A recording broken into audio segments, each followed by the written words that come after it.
할렐루야. 하나님께 영광 돌립니다.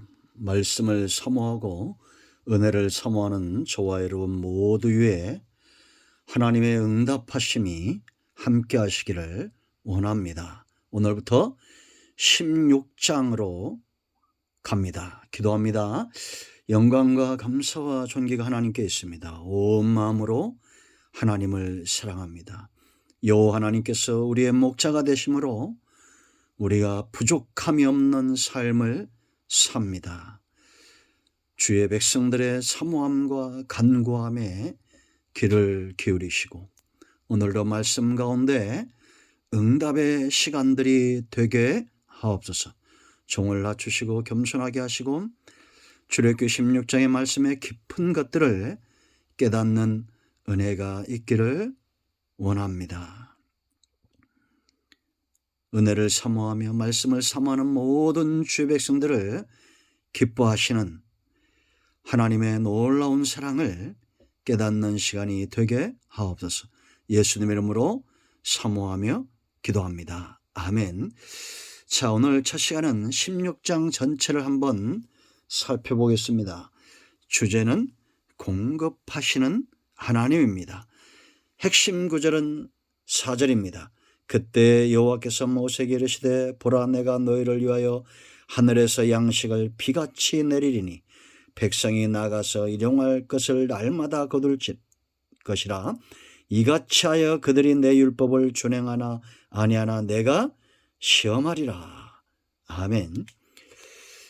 자, 여러분, 우리는 하나님께서 구원의 주가 되심을 믿습니다. 온 땅에 창조주가 되시고 전능하시며 하나님의 지혜는 다함이 없고 하나님의 백성들을 향한 긍휼이 크시다는 것을 우리는 알고 있습니다.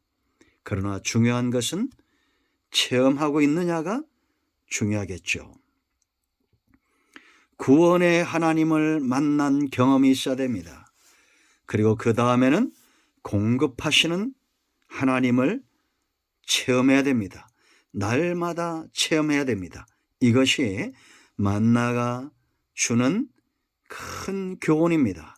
어떤 사람들은 하나님 공급하시는 하나님을 목자처럼 만납니다. 선한 목자입니다. 우리가 잘 아는 시편 23편을 보세요. 여러분, 다윗은 여호와는 나의 목자시 내가 부족함이 없다라고 말합니다. 그의 인생의 풍요와 성공은 하나님을 목자로 만났기 때문이다 라는 거죠. 이것은 동일한 원리로 성경의 모든 사람들이 그와 같은 복을 누리는 자들이 있었다는 겁니다. 노아가, 아브라함이, 야곱이, 이삭이, 요셉이, 모세가 저와 여러분이 공급하시는 하나님을 만나기를 축복합니다. 여러분, 우리가 15장에서 마라의 쓴물을 바꾸시고 엘림의 풍요의 축복을 주시는 엘림으로 이끌어 가시는 하나님의 선하신 손길을 통해서 우리가 분명히 알았던 것이 무엇입니까? 하나님은 살아계시다는 겁니다. 하나님은 영광을 빼앗기지 않는다는 겁니다. 하나님은 그 백성을 절대 포기하지 않는다는 겁니다. 그런가 하면 성도의 가치입니다. 절대 바로가 우리를 무너뜨릴 수 없다는 겁니다. 그런가 하면 바로나 문제나 이러한 것들은 다 지나가는 것입니다. 절대 하나님의 일하심을 막을 수 없다는 것입니다. 그렇다면 이런 은혜를 체험했다면 성도들은 어떠해야 됩니까? 하나님의 공급하심을 믿고 인내하고 하나님이 기뻐하신 삶을 쫓아 살고자 하는 하나님께 올인하는 힘을 다하고 뜻을 다하고 마음을 다하고 목숨까지 다하여 인도하시는 하나님을 쫓아가는 것이 필요하겠죠. 그래서 여러분, 애굽에서 이끌어낸 다음에 하나님은 그들의 몸과 마음을 온전히 출애굽, 하나님께 속한 사람, 몸만 와 있는 것이 아니라 마음까지 온전하게 하나님께 속한 사람, 그 사람 만들기 위해서 하나님이 일하고 있다는 걸 놓치지 마시고 출애굽기를 공부해야 됩니다. 이거는 3천여 년 전에 모세와 이스라엘의 이야기가 아닙니다. 지금도 하나님은 저와 여러분을 강한 손으로 사단에게서, 세상에서, 사람들에게서 이끌어내시고 이제는 우리의 마음을 출애굽 얻고자 하신다라는 겁니다. 그러기 위해서는 관계가 맺어져야 됩니다. 공급하시는 하나님, 강한 손으로 나를 구원하시고 이제는 목자가 양을, 주인이 종을, 아버지가 아들을, 왕이 그 백성을 인도하듯이 관계를 맺고 이끌어 가신다라는 겁니다. 공급하시는 하나님의 손길에 우리가 눈이 떠지지 아니하면 우리의 마음이 온전히 하나님께 출애굽될 수 없다는 것을 하나님은 무엇보다 잘 아시는 거예요. 그러므로 16장에서 이들이 원망하고 불평할 때도 하나님은 저녁에는 메추라기를, 아침에는 온 지면에 이슬처럼 만나를 내려 그들을 공급하셨다라는 겁니다. 16장은 크게 5부분으로 나눠집니다. 1절로 3절에 굶주림으로 인한 원망입니다. 광야에서 굶주림으로 인한 원망이 나옵니다. 그들의 정체가 드러납니다. 4절로 12절에 원망을 들으시는 하나님의 모습, 하나님이 그 영광을 원망하는 백성들 가운데 드러내십니다. 13절로 21절에 메추라기와 만나 공급하시는 하나님, 하나님께서 어떻게 이 만나를 공급하시는지, 그것에 벌레가 나지 않고 늘 신선하며 하나님의 공급하시는 은혜를 체험하기 위해서 어떻게 해야 되는지, 탐욕이 섞이면 하나님의 공급하시는 만나에 벌레가 생기는 거예요. 우리가 그것을 구체적으로 보게 될 것입니다. 22절로 30절, 광야에서도 여전히 안식일을 기억하고 지켜야 했다라는 겁니다. 여러분, 어려움이 오고 광야가 온다고 해서 우리가 하나님 중심, 말씀 중심의 삶에서 벗어날 수 있습니까? 없습니다. 광야, 환경은 바뀌어도 하나님은 여전히 그곳에 계시는 거예요.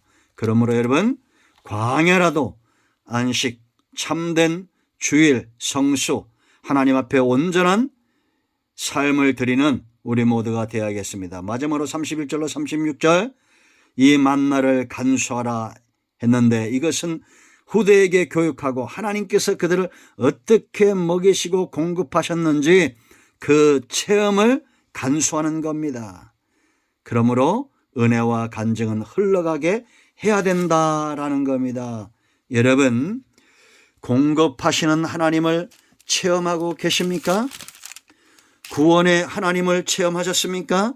그렇다면 하나님이 저와 여러분을 구원하실 때 그냥 하지 않고 대가를 지불하고 강한 손을 더하시고 바로와 그 권세를 전부 꺾으시고 우리를 구원하셨죠. 예수님께서 이 구약과 율법과 복음의 완성을 위하여 지불하신 대가를 우리는 알고 있습니다. 구원은 하나님으로부터 우리가 거저받은 거지만 하나님은 대가를 지불하셨습니다. 더 이상 양의 피가 아닌 예수 그리스도의 피로 구원함을 받았습니다. 사단의 권세는 꺾임을 당했습니다. 그러나 중요한 것은 구원받은 이후에 공급하시는 여호와 이레의 하나님, 여호와는 나의 목자시니 내가 부족함이 없습니다. 입술이 아닌 우리 중심과 삶 가운데 공급하시는 하나님을 체험해야 됩니다. 날마다 내리는 만나의 축복을 경험해야 됩니다. 그럴 때 이 관계가 깊어지는 겁니다. 지금 이스라엘은 1절로 3절에서 원망하고 불평하고 있습니다. 하나님은 여전히 그들 가운데 있잖아요. 우리는 어떠합니까? 하나님을 향해서 원망과 불평의 삶을 살고 있습니까? 아니면 순전함으로 힘을 다하여 하나님을 사랑하고 힘을 다하여 그 하나님을 쫓아가는 삶을 살고 있습니까? 하나님의 역사와 인도하심은 지금 앞서가고 있습니다. 원망과 불평으로 진 끝에서 그렇게 의미 없는 삶으로 사라져갔던 이스라엘의 허다한 무리들처럼 그런 삶의 함정에 빠지지 않기를 축복합니다. 이제 우리는 주님 곁으로 날마다 더 가까이 나아가야 합니다.